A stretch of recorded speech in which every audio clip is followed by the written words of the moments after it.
días, que el Señor te bendiga. Gracias por estar al pendiente de tu tiempo con Dios. Recuerda que el tiempo con Dios es vida viva. Estamos estudiando Romanos capítulo 4 del 1 al 8 y el título es No es por obras. Pablo toma como ejemplo la fe de Abraham para mostrar que la salvación es por la fe y no por obras. Abraham fue justificado porque puso su fe en las promesas de Dios y le otorgó Dios la condición de ser justo ante él.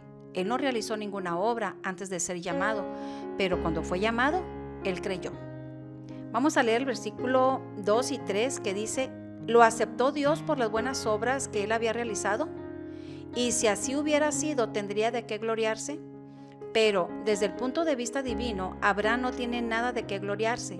Las escrituras nos dicen que Abraham creyó a Dios y por eso Dios pasó por alto sus pecados y los declaró inocente y fue justificado.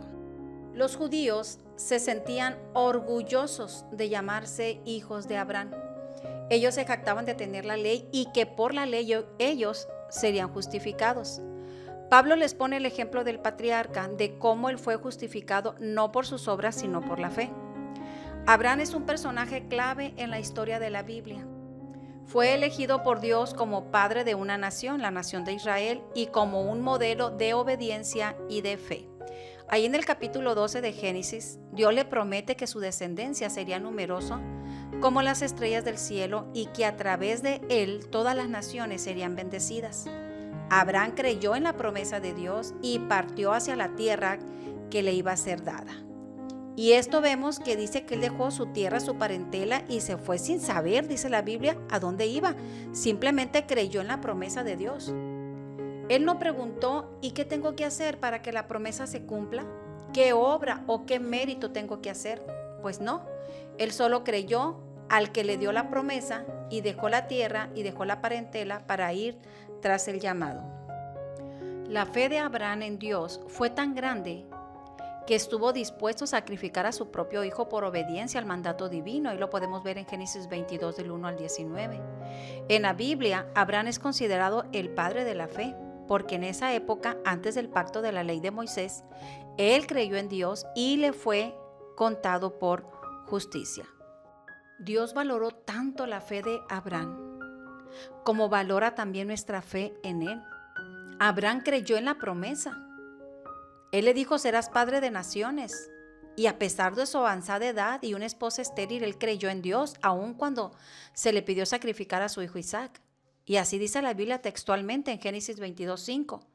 Él dijo a sus siervos: esperen aquí y yo y el muchacho iremos, adoraremos, pero regresaremos. ¿Cómo se llama esto? Fe.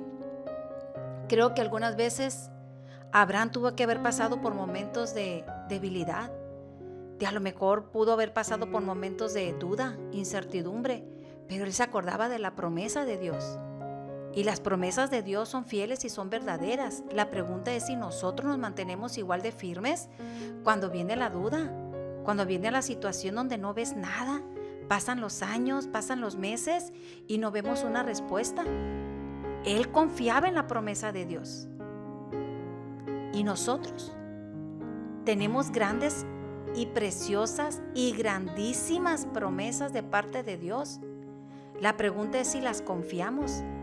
La pregunta es si realmente estamos esperando en Dios, de que si Él prometió, Él lo hará. Él no tarda su promesa, dice la palabra del Señor. Como algunos la tienen por tardanza, el Señor es fiel.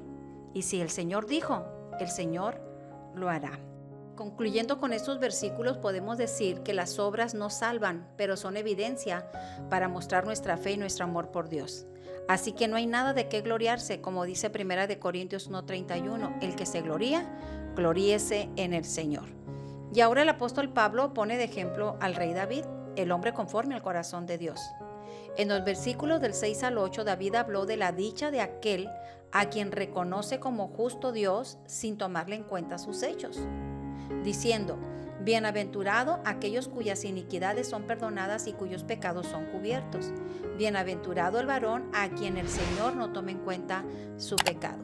El rey David cometió pecado tras pecado, pecados que fueron de menos a más: adulterio, homicidio, mentiras, etc. ¿Qué buena obra podía haber hecho él para ser justificado? Ninguna. Pero cuando él fue confrontado con su pecado, a través del profeta Natán, él se arrepintió, pero se arrepintió de verdad y creyó en el perdón de Dios.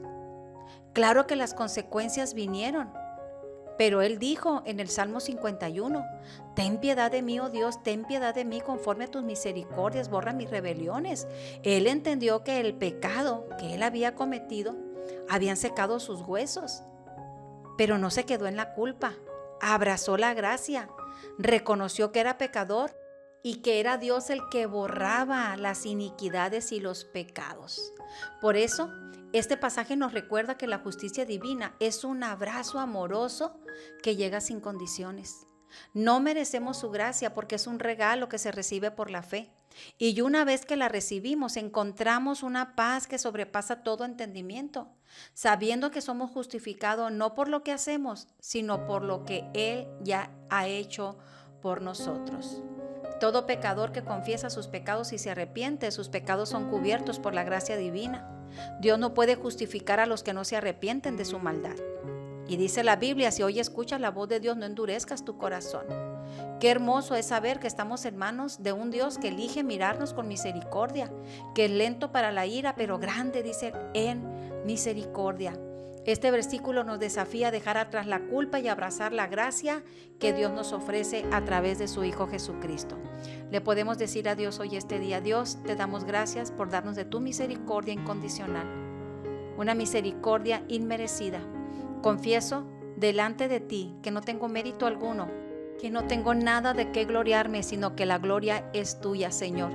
Todo lo has hecho para mí y lo único que necesito yo es creer. Te doy gracias en el nombre de Jesús. Amén y amén. Gracias por escucharnos. Nos vemos el día de mañana. Y recuerda que no hay mejor tiempo que tu tiempo con Dios. Dios te bendiga.